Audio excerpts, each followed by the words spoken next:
السلام عليكم ومرحبا بكم معايا في فيديو جديد واقتراح جديد. ودائما في ضمن تحضيرات حلويات العيد غنحضر معكم ان شاء الله الرغيفه اللي ما كتخطى حتى شي دار مغربيه في العيد.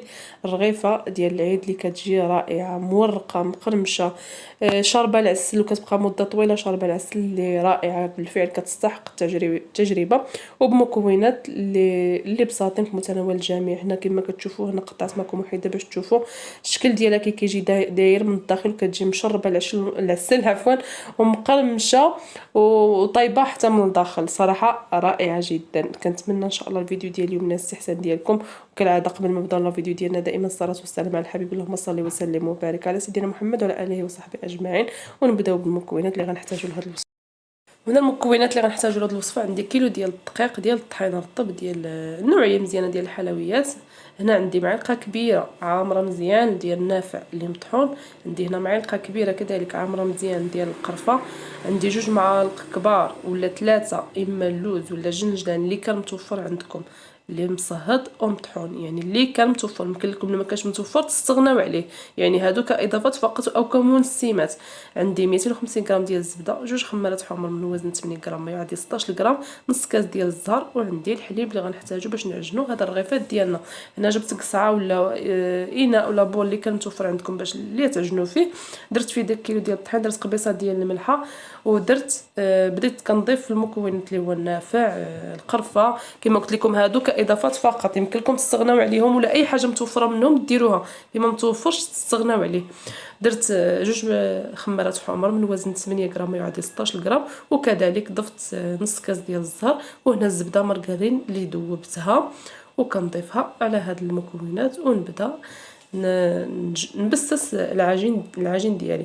هنا البنات انا درت كيلو، كما قلت لكم انا درت كيلو ديال الطحين، ولكن تبارك الله كيلو راه كيجي فيه بزاف البنات، كيجي تبارك الله ما شاء الله. نتوما يعني اللي يديرها غير، انا هذه عندي طلبيه باش انا درت القياس اللي طالبين لي. نتوما ديروا غير الناس قلالين، ديروا غير 4 ديال الطحين ولا نص كيلو، راه تبارك الله كيجي كافي ووافي. تبارك الله كيجي ما شاء الله اللي كبير وفي كميه اللي كبيره ووفيره جدا. هنا بديت كنعجن بالحليب، يعني اللي بارد ما مدفيه ما والو. ضفت الكاس الاول، كذلك كنضيف الكاس الثاني كامل، والكاس الثالث البنات نبدا نضيفو تدريجيا تنجمع العجين ديالي. يعني هذاك نص لتر د الحليب راه كافينا باش نعجنوا العجينه ديالنا. ما كفاكمش البنات وبغيتو تعجنوا غير بالماء عجنوا بالماء، يعني الحليب راه هو حتى هو يزيد شويه ديال القرمشه وشويه ديال الطراوه لهاد الرغيفات ديالنا. ما كانش متوفر يمكن لكم تعجنوا غير بالزهر، الا بغيتو تعجنوا غير بالزهر. صافي هنا كنجمع فقط، انا هنا دلكتها غير باش المكونات كاملين يندمجوا بعضياتهم وصافي. اما ما كتحتاجش تدلك، فقط كتخليوها ترتاح واحد المده وتخدموا بها. صافي هنايا جمعتها، نوريكم القوام ديالها كي خاصو يكون داير. هو هذا كتكون قاصحه نوعا ما. صافي غنديرها بلاستيك ونخليها ترتاح واحد 10 ديال الدقائق على ما نجمع سطح العمل ورجعت معكم. صافي هنايا كتكون ارتحت معنا شويه. صافي هنا قسمتها انا ل4 ديال القطع. لا عندكم سطح العمل يعني صغير قطعوها قسموها حتى 6 ديال القطع ولا 8 ديال القطع. لا درتو كيلو ديال الطحين يعني خصكم ترقوها مزيان، خصكم ديروا القطع غير صغارين. صافي هنايا الساعه نتبت الدقيق وبديت كنطلق اول قطعه ديال من العجين، وانا كنطلقها مزيان بالدله. كما كتشوفوا خصها تكون الرغيفه ديالنا تجي رقيقه باش تجينا مورقه.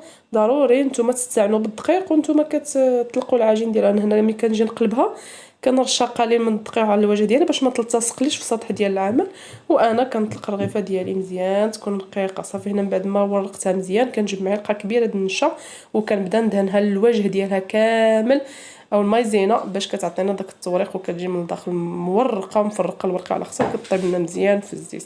صافي هنا كنبدا نلف على هاد الطريقه هذه، يعني ما كنروليوش، يعني كنلفها كنطويها مربع اللي يكون هو المستطيل اللي يكون صغيور على هاد الطريقه هذه. ملي كنسالي كندهن الجوانب ديال العجين بالماء باش تلتصق لنا وما تحلش لينا من نكونوا كنقليوها على هاد الطريقه هذه. هكا كما كتشوف يعني الطريقه راه موضحه في الفيديو. ما فهمتوش شي حاجه البنات يعني راه ليس سؤال مرحبا شنو. كما كتشوفوا كتجي مورقه. وهنا كنجيب الدلاك، انا قطعتها على جوج. اول قطعه كما شفتوا راني طلقتها رقيقه وليت قطعتها حتى هي على جوج باش تجينا الرغيفه ديالنا تجينا مورقه. هنا قطعتها على جوج وداك القطعه سرحتها مزيان بالدلك على هاد الطريقه كما كتشوفوا، يعني على حسب سطح العمل عندي غير صغير وليت قطعتها على جوج وليت طلقتها عاوتاني على هاد السمك هذا، يعني ماشي رقيقه بزاف هانتوما كتشوفوا. المهم حنا كنورقوها باش ما تجيناش غليظه وكذلك ما تجيناش رقيقه بزاف باش نخليو لها فين تورق من نجيو نقليوها. يعني الصوره راهي واضحه على هذه الطريقه هذه.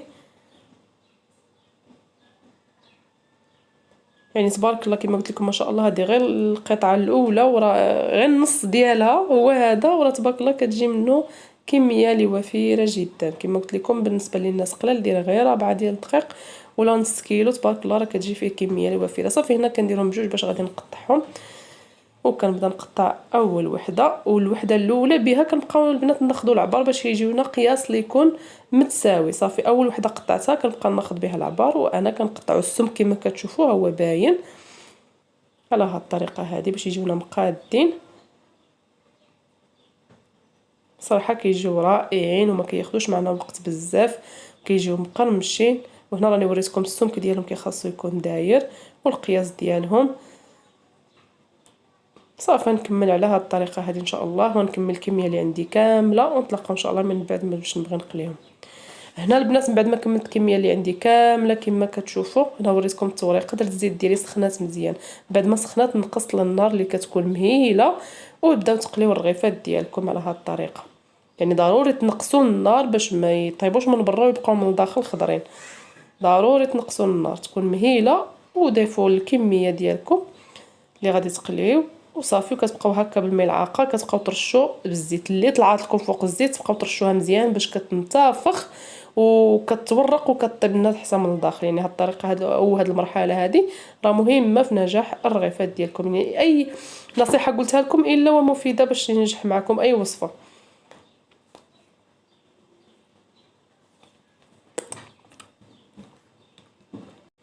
كما كتشوفوا كنستمر على هذه الكيفيه هذه، وانا كنرش الزيت واللي بانت لي تحمرات كنقلبها، ما كنحيدش يدي. المهم كنبقى مقابلهم باش كياخذوا لنا داك اللون موحد، يجيونا اللون ديالهم مزيان وكاملين اللون واحد، وكذلك يطيبوا لنا مزيان وما يجيوش معجنين من الداخل. كنبقى على هذه الطريقه كنقلبهم. اللي بانت لي تحمرات كان هنا وريتكم البنات التوريقه، شوف كي كيجيو دايرين، كيجيو ما شاء الله رائعين وناجحين. كنتمنى ان شاء الله تجربوهم. صافي نستمر بهذه الكيفيه تتحمر الكميه اللي عندي كامله، وعاد ان شاء الله نديرهم في العسل باش نعسلوهم.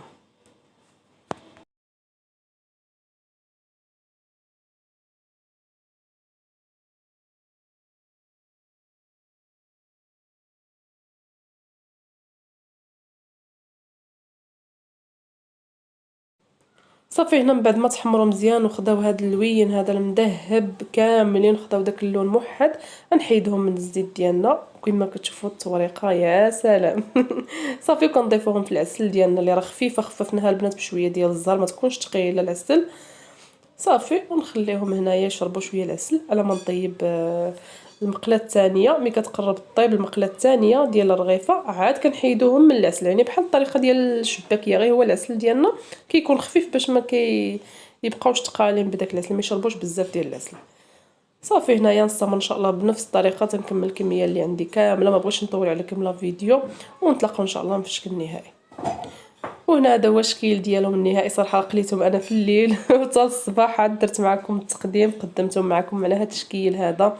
صراحه جاو زويونين، جاو رائعين، جاو الشكل ديالهم والتقده ديالهم تقده وحده، وجاو رائعين صراحه كيستحقوا التجربه. وهنا كنوريكم التوريقه ديالهم كيجيو ما شاء الله مورقين، والورقه مفروقه على اختها. يعني ضروري ديروا فيهم النشا البنات كما قلت لكم. يعني اي نصيحه قلتها لكم في الفيديو الا ومهمه باش يجيكم ناجحين ويجيكم مقرمشين وفي نفس الوقت يجيو لذاذين. وهنا هذا هو الشكل ديالهم. هنا قطعت معكم وحيده باش تشوفوا من الداخل كي كيجيو دايرين. راه هنا بايتين درتهم في الليل كما شفتوا الصباح، شوفوا كيصبحوا دايرين مشربين داك العسل، مورقين طيبين من الداخل، تبارك الله ما شاء الله كيجيو ناجحين مليون في المئة. كنتمنى ان شاء الله الاقتراح ديال اليوم ينال الاستحسان ديالكم ويعجبكم. بطبيعه الحال عجبكم ما تبخلوش عليا الاراء ديالكم في التعاليق، لايك فضلا وليس امرا، وعلاش لا البارطاج مع الاهل والاحباب والاصدقاء. وهنا نضرب لكم موعد ان شاء الله الفيديو الجاي، وكنبارك لكم عيدكم عيد مبارك سعيد، ندخل عليكم ان شاء الله بالصحه وبالسلامه وبالهنا وبكل ما كتمناو ان شاء الله يا ربي. وبسلام عليكم، ونتلاقاو ان شاء الله مورا العيد. بسلام عليكم.